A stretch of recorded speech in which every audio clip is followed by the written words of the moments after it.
మీ business విస్తరించాలనుకుంటున్నారా? మార్చి 16, 17న హైటెక్స్ లో franchise India biggest ఫ్రో expo. Krishna జలాలను తీసుకురావడమే కాకుండా ఎలాగో ఇక కృష్ణా జలాలను తీసుకొచ్చాం కాబట్టి ఇక్కడికి ఇక ఈ నీరు ఎలాగో తీసుకొచ్చాం కాబట్టి మరో 2 ప్రాజెక్టులను కూడా మరింత స్టోరేజ్ క్రియేట్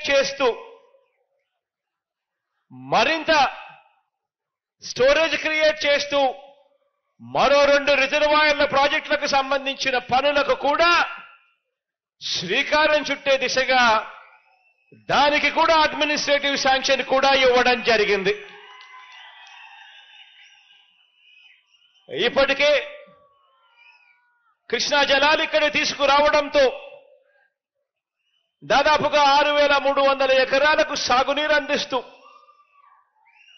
కుప్పం నియోజకవర్గము, పలమనేరు నియోజకవర్గంలో దాదాపుగా 110 చెరువులు నింపుతూ ఇప్పటికే అడుగులు పూర్తి కావచ్చాయి దాదాపుగా.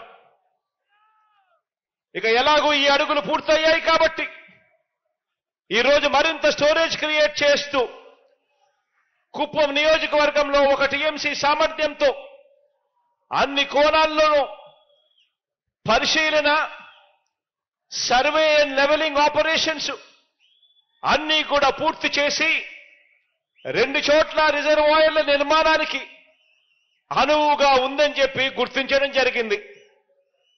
గుడిపల్లి మండలంలోని యామగానిపల్లె వద్ద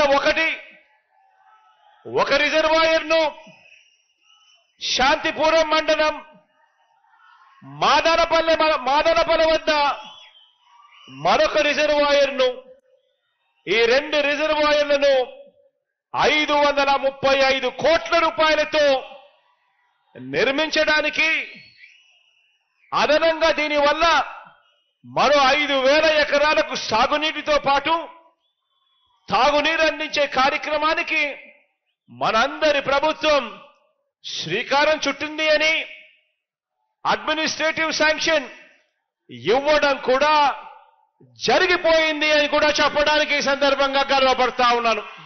ఈ 2 ప్రాజెక్టులే కాకుండా రాబోయే రోజుల్లో మరో ముఖ్యమైన ప్రాజెక్టు కూడా పాలారు ప్రాజెక్టుకు సంబంధించి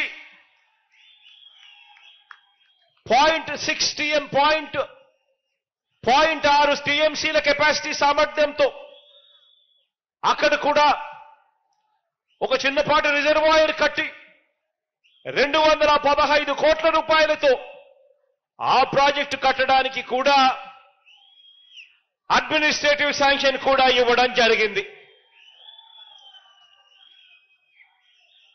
కుప్పం నియోజకవర్గానికి మీ బిడ్డ నీళ్లునిచ్చాడు. నెక్స్ట్ టర్మ్ లో ఈ 3 ప్రాజెక్టులు కూడా పూర్తి చేసి మీకు ఇస్తాడు అని కూడా ఈ సందర్భంగా తెలియజేస్తా ఉన్నాను.